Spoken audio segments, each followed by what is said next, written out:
जैन धर्म के संस्थापक एवं प्रथम तीर्थंकर ऋषभदेव थे। महावीर स्वामी जैन धर्म के 24वें तीर्थंकर हुए।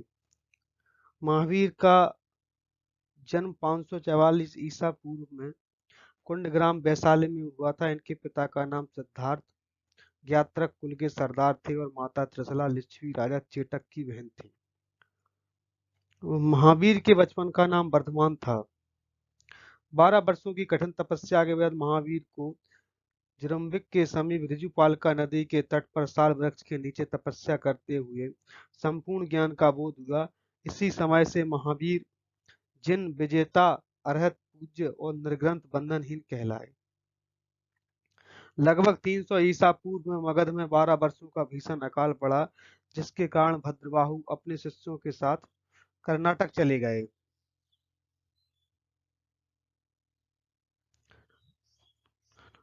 गए और कुछ अन्यायी भद्र के साथ मगध में ही रुक गए। भद्रबाहु के वापस लौटने पर मगध के साधुओं ने उनका गहरा मतभेद हो गया, जिनके परिणाम स्वरूप जैन मत दो भागों में विभाजित हो गया। जैन मत दो भाग इस प्रकार थे।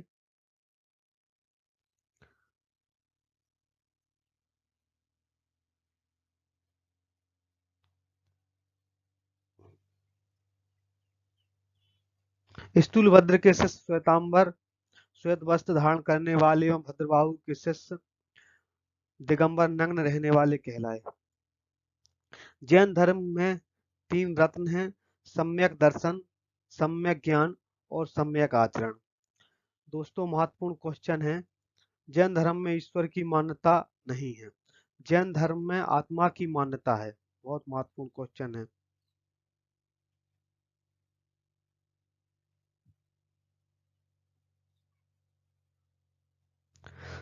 दो जैन तीर्थंकरों ऋषभदेव एवं अरिष्टनेमी के नामों का उल्लेख ऋग्वेद में मिलता है। ये महत्वपूर्ण क्वेश्चन है दोस्तों, इसे मैं हाईलाइट कर देता हूँ। जैन धर्म में ईश्वर की मान्यता नहीं है। जैन धर्म में आत्मा की मान्यता है। जैन धर्म मानने वाले कुछ राजा राष्ट्रकूट चंद्रगुप्त मौर्य महत्वपूर्ण है। राष्ट्रकूट राजा थे। खजुराहो में जैन मंदिरों का निर्माण चंदेल शासकों द्वारा कराया गया। बहुत महत्वपूर्ण क्वेश्चन। दोस्तों, जैन संगतियां। प्रथम जैन संगति 300 ईसा पूर्व पाटलिपुत्र में हुई। द्वितीय छठी शताब्दी वल्लभी गुजरात में क्षमा श्रवण की अध्यक्षता में हुई। त्रिरत्न के अनुशीलन में निम्न 5 महाव्रतों का पालन अनिवार्य है: अहिंसा, सत्यवचन, आस्तेय, अपरिग्रह एवं ब्रह्मचर्य। जैन धर्म में ईश्वर की मान्यता नहीं है। जैन धर्म में आत्मा की मान्यता है। ये महत्वपूर्ण क्वेश्चन थे दोस्तों, जो मैंने आपको बताए हैं।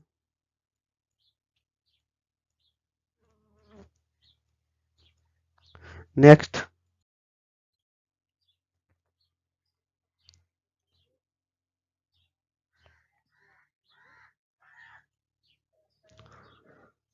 सिद्धार्थ जब कपिलवस्तु से सैर पर निकले तो उन्होंने निम्न 4 दृश्यों को देखा: क्रमशः बूढ़ा व्यक्ति, एक बीमार व्यक्ति,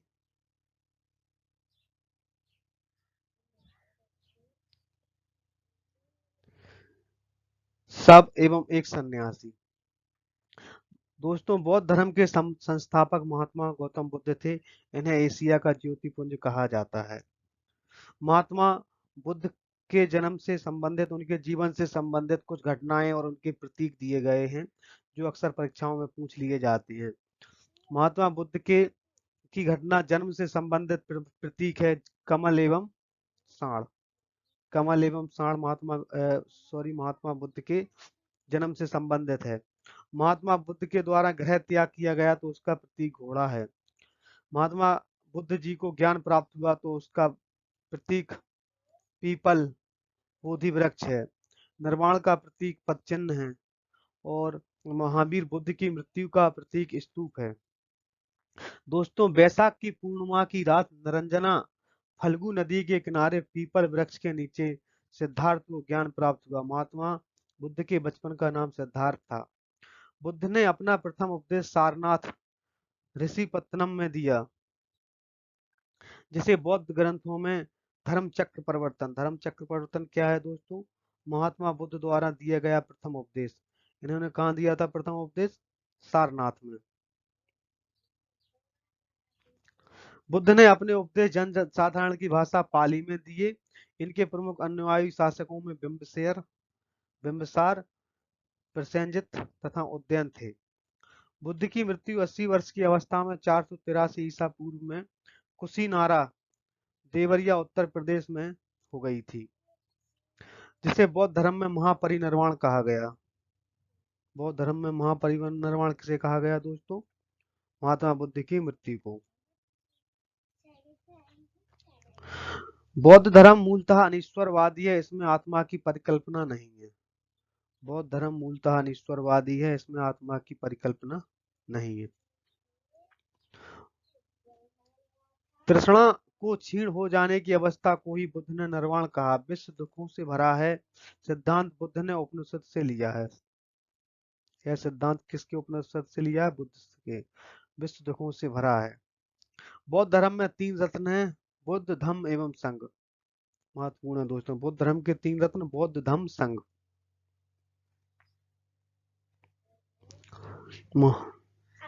नेक्स्ट दोस्तों, बौद्ध सभाएं, प्रमुख सभाएं हुई थी। प्रथम बौद्ध संगति 483 ईसा पूर्व में राजगृह में हुई थी, अजात शत्रु के शासनकाल में। बहुत महत्वपूर्ण है। प्रथम बौद्ध संगति का कई बार मुझसे क्वेश्चन पूछा गया है कि प्रथम बौद्ध संगति किसके शासनकाल में हुई थी? तो दोस्तों इसका सही आंसर है अजात शत्रु के शासनकाल में। द्वितीय बौद्ध संगति वैशाली में हुई थी, कालाशोक के शासनकाल में। तृतीय बौद्ध संगति 255 ईसा पूर्व में अशोक के शासनकाल में हुई। चतुर्थ बौद्ध संगति ईसा की प्रथम शताब्दी कनिष्क के शासनकाल में हुई। चतुर्थ बौद्ध संगति के बाद दोस्तों बौद्ध धर्म 2 भागों में विभाजित हो गया था, हीनयान एवं महायान में विभाजित हो गया। धार्मिक जुलूस का प्रारंभ सबसे पहले बौद्ध धर्म के द्वारा प्रारंभ किया गया। बौद्धों का सबसे पवित्र त्योहार वैशाख पूर्णिमा है, जिसे बुद्ध पूर्णिमा के नाम से जाना जाता है। बुद्ध ने सांसारिक दुखों के संबंध में 4 आर्य सत्यों का उपदेश दिया है। दुख, दुख समुदाय, दुख निरोध गामिनी प्रतिपदा। दोस्तों अगला महत्वपूर्ण क्वेश्चन है, सर्वाधिक बुद्ध मूर्तियों का निर्माण गांधार शैली में किया गया, लेकिन बुद्ध की प्रथम मूर्ति संभवतः मथुरा शैली में अंतर्गत बनी थी। दोस्तों यहाँ पर मैं आपको कुछ एक महत्वपूर्ण ट्रिक बताना चाहता हूँ, कौन सी संगति किस शासनकाल में हुई थी। तो इसके लिए दोस्तों आप एक शब्द याद रखें,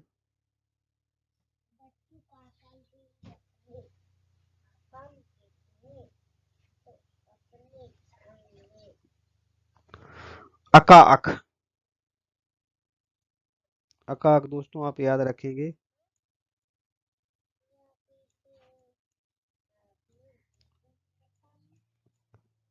अकाअक, जिससे मैंने याद करी थी इन ट्रिकों को। तो दोस्तों पहली बौद्ध संगति अजात शत्रु के शासनकाल में हुई थी। दूसरी बौद्ध संगति कालाशोक के शासनकाल में हुई थी। तृतीय बौद्ध संगति अशोक के शासनकाल में हुई थी। चतुर्थ बौद्ध संगति कनिष्क के शासनकाल में हुई थी। दोस्तों आप चाहें तो इसे याद रख सकते हैं, अकाअक। आगे चलते हैं।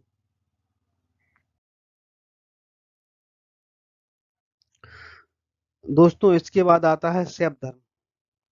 लिंग पूजा का पहला स्पष्ट वर्णन मत्स्य पुराण में मिलता है। लिंग पूजा का पहला स्पष्ट वर्णन मत्स्य पुराण में मिलता है।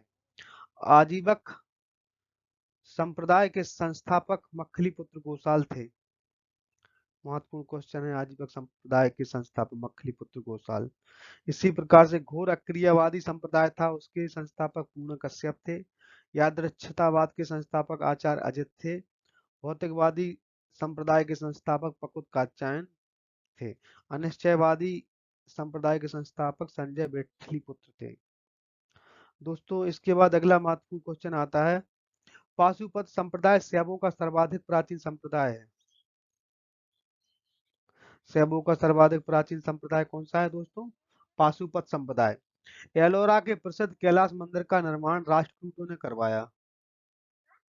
चोल शासक राजराज प्रथम ने तंजौर में प्रसिद्ध राजराजेश्वर शिव मंदिर का निर्माण करवाया, जिसे बृहदेश्वर मंदिर के नाम से भी जाना जाता है। अगला महत्वपूर्ण संप्रदाय है संप्रदाय, मत एवं आचार। वैष्णव संप्रदाय का मत है विशिष्टाद्वैत, आचार्य रामानुज हैं। ब्रह्म संप्रदाय का मत है द्वैत, इसके आचार्य आनंद तीर्थ हैं। रुद्र संप्रदाय का मत है शुद्धाद्वैत, वल्लभाचार्य आचार्य हैं। सनक संप्रदाय का मत है द्वैताद्वैत, निम्बार्क हैं इसके आचार्य। दोस्तों, ये मैंने बता ही दिया, एलोरा के प्रसिद्ध कैलाश मंदिर का निर्माण राष्ट्रकूटों ने करवाया था। इसके बाद दोस्तों, वैष्णव धर्म के प्रवर्तक कृष्ण थे, जो कृष्ण कबीले के थे और जिनका निवास स्थान मथुरा था। आगे बढ़ते हैं दोस्तों, इस्लाम धर्म, ईसाई धर्म। इस्लाम धर्म में मुझे इतना ही महत्वपूर्ण लगा, इस्लाम धर्म के संस्थापक हजरत मोहम्मद साहब थे। हजरत मोहम्मद साहब का जन्म 570 ईस्वी में मक्का में हुआ था। पिता का नाम अब्दुल्ला और माता का नाम अमीना था। हजरत मोहम्मद 610 में मक्का के पास हीरा नामक गुफा में ज्ञान की प्राप्ति हुई। 610 में हजरत मोहम्मद की शादी 25 वर्ष की अवस्था में खदीजा नामक विधवा से हुई थी। ये महत्वपूर्ण है, थोड़ा देख लें आप। इसके बाद दोस्तों, ईसाई धर्म पर चलते हैं। ईसाई धर्म के संस्थापक ईसा मसीह थे। ईसाई धर्म का प्रमुख ग्रंथ बाइबल है। ईसा मसीह का जन्म जेरूशलम के निकट बेथलेहम नामक स्थान पर हुआ था। इसके बाद थोड़ा पारसी धर्म के बारे में देख लीजिए दोस्तों। पारसी धर्म के पैगंबर, इनके बारे में थोड़ा पढ़ लेना दोस्तों।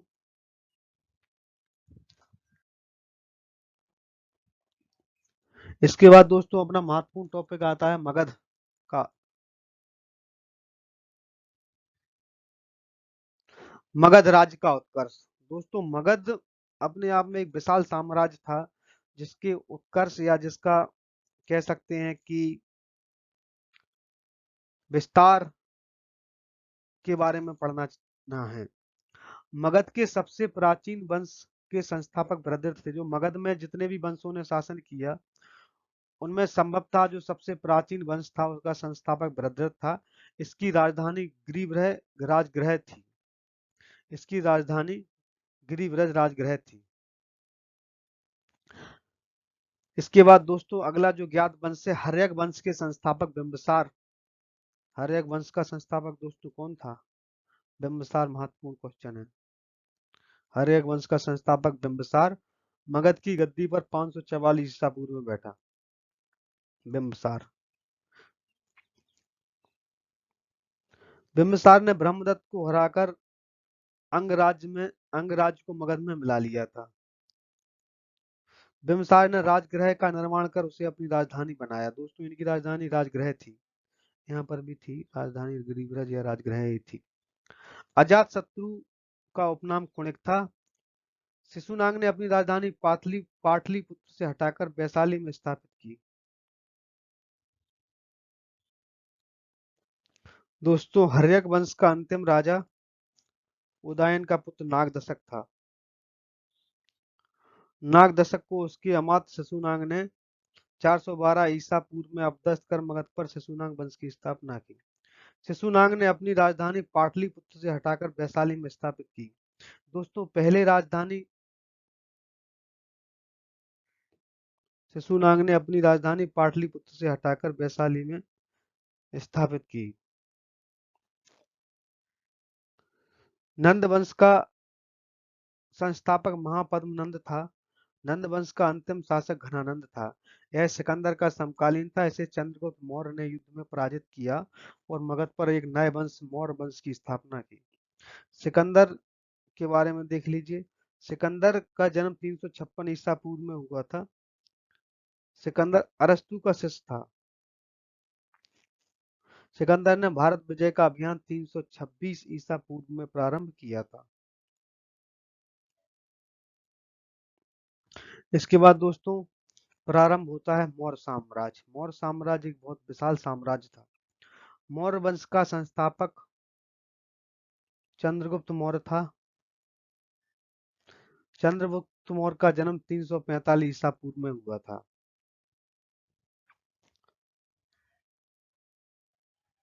चंद्रगुप्त मौर्य मगध की राजगद्दी पर 322 ईसा पूर्व में बैठा था। चंद्रगुप्त मौर्य जैन धर्म का अनुयायी था। महत्वपूर्ण है दोस्तों, ये चंद्रगुप्त है, इसे चंद्रगुप्त पढ़ना है तो साथियों। चंद्रगुप्त चंद्रगुप्त जैन धर्म का अनुयायी था। चंद्रगुप्त मौर्य का उत्तराधिकारी बिंदुसार हुआ। इससे पहले जो पढ़ा था वो बिंबिसार था, ये बिंदुसार था, जो 298 ईसा पूर्व में मगध की राजगद्दी पर बैठा। अमित्रघात के नाम से बिंदुसार जाना जाता है। अमित्रघात का अर्थ है शत्रु विनाशक। बिंदुसार आजीवक संप्रदाय का अनुयायी था। वायु पुराण में बिंदुसार को भद्रसार या बरिसार कहा गया है। बिंदुसार के शासनकाल में तक्षशिला में हुए दो विद्रोहों का वर्णन है। ये क्वेश्चन मुझे एक बार पेपर में मिला था रेलवे में। बिंदुसार के शासनकाल में तक्षशिला में हुए दो विद्रोहों का वर्णन है। इस विद्रोह को दबाने के लिए बिंदुसार ने पहले सुसीम को और बाद में अशोक को भेजा। बिंदुसार का उत्तराधिकारी अशोक महान हुआ, जो 269 ईसा पूर्व में मगध की राजगद्दी पर बैठा। राजगद्दी पर बैठने के समय अशोक अवंती का राज्यपाल था। मास्की एवं गुजर्रा अभिलेख में अशोक का नाम अशोक मिलता है। दोस्तों, अशोक से बहुत क्वेश्चन आते हैं एग्जामों में।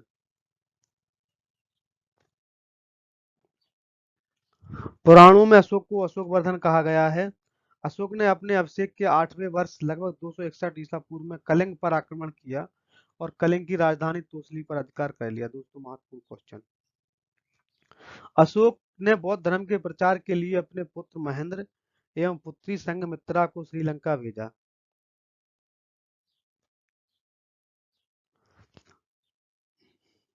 भारत में शिलालेख का प्रचलन सर्वप्रथम अशोक ने किया। शिलाओं पर लेख लिख जाना। अशोक के शिलालेख की खोज 1750 में की गई थी। इनकी संख्या 14 है। अशोक के अभिलेख पढ़ने का सबसे पहली सफलता 1837 ईसा पूर्व में जेम्स प्रिसेप को हुई। अशोक के महान शिला अशोक के प्रमुख शिलालेख एवं उनके वर्णित विषय। अशोक के शिलालेख मुख्यतः ब्राह्मी, खरोष्टी, ग्रीक एवं अरमाइक लिपि का प्रयोग हुआ है। अशोक के शिलालेखों में मुख्यतः ब्राह्मी, खरोष्टी, ग्रीक एवं अरमाइक लिपि का प्रयोग हुआ है। ग्रीक एवं अरमाइक लिपि का अभिलेख अफगानिस्तान से, खरोष्टी लिपि का अभिलेख उत्तर पश्चिम पाकिस्तान से और शेष भारत से ब्राह्मी लिपि के अभिलेख मिले हैं। अशोक के शिलालेख महत्वपूर्ण हैं। इनसे अक्सर क्वेश्चन बन जाते हैं, तो दोस्तों इन पर निगाह डालने की जरूरत है। अशोक के 14 शिलालेखों के बारे में बताया गया है, जो महत्वपूर्ण मैं बता रहा हूँ। पहला शिलालेख में अशोक ने पशु बलि की निंदा की। दोस्तों, इसे ऐसे याद कर सकते हैं। पहला शिलालेख पशु बलि की निंदा। पहले शिलालेख में अशोक ने पशु बलि की निंदा की। दूसरा शिलालेख, इसमें अशोक ने कहा है कि मनुष्य एवं पशु दोनों की चिकित्सा की व्यवस्था का उल्लेख किया है।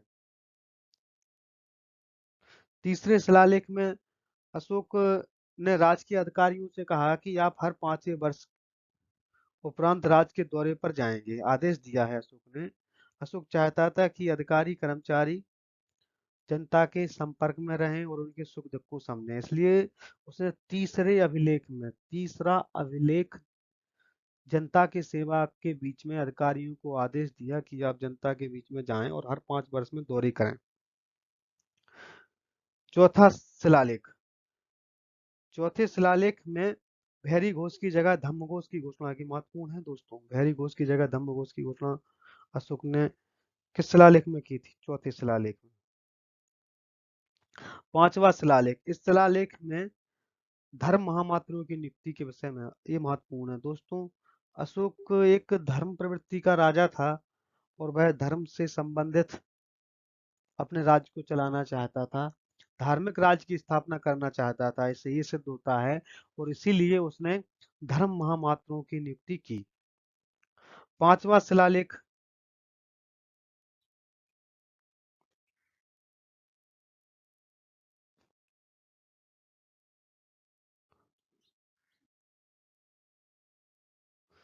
पांचवें शिलालेख में अशोक ने धर्म महामात्रियों की नियुक्ति के विषय में लिखा। 6वें शिलालेख ने अशोक ने आत्मनियंत्रण की शिक्षा दी। 11वें शिलालेख में अशोक ने धम्म की व्याख्या की। 12वें शिलालेख में अशोक ने स्त्री महामात्रों की नियुक्ति की बात की। 12वें शिलालेख में इसमें स्त्री महामात्रों की नियुक्ति एवं सभी प्रकार के विचारों का सम्मान की बात कही गई है। 13वां शिलालेख दोस्तों बहुत महत्वपूर्ण है, इसे आप कभी नहीं भूलें और इसे हमेशा याद करके जाएं। 13वें शिलालेख में कलिंग युद्ध का वर्णन है एवं अशोक के हृदय परिवर्तन की बात कही गई है। इसी में पड़ोसी राजाओं का वर्णन है। अशोक का जो हृदय परिवर्तन हुआ वो उसका बारे में 13वें शिलालेख में है। अब दोस्तों वो शिलालेख थे, अब अशोक के स्तंभ लेख देख लेते हैं। अशोक के स्तंभ लेखों की संख्या 7 है, जो केवल ब्राह्मी लिपि में लिखी गए हैं। यह अलग अलग स्थानों से प्राप्त हुए हैं। ये देख लीजिए दोस्तों, प्रयाग स्तंभ लेख महत्वपूर्ण है। दिल्ली टोपरा, दिल्ली मेरठ, रामपुरवा आदि स्तंभ लेख महत्वपूर्ण है। दोस्तों इसके बाद महत्वपूर्ण आता है इसमें अर्थशास्त्र में जो उस टाइम का प्रशासन था वो कैसे चलता था। उस टाइम 4 प्रांत बनाए गए थे मगध साम्राज्य में। उत्तरापथ इसकी राजधानी तक्षशिला थी। अवंती दूसरा था अवंती राष्ट्र, इसकी राजधानी उज्जैनी थी। तीसरा था कलिंग, इसकी राजधानी तोसली। और 5वां था दक्षिण पथ, स्वर्ण की राजधानी थी। राशि पूर्वी प्रांत पाटलिपुत्र। दोस्तों ये महत्वपूर्ण है जो मैंने लिखे हैं। मंत्री प्रधानमंत्री था। पुरोहित धर्म एवं दान विभाग का प्रावधान था। पुरोहित जो था धर्म एवं दान विभाग का प्रधान था। युवराज राजपुत्र था। ये देख लीजिए दोस्तों महत्वपूर्ण है। समाहर्ता आय का संग्रह करता। युवराज प्रदिष्टि कमिश्नर था उस टाइम का। पौर नगर का कोतवाल था। ये महत्वपूर्ण था। व्यावहारिक जो पद था वो न्यायाधीश था, प्रमुख न्यायाधीश होता था। आगे बढ़ते हैं।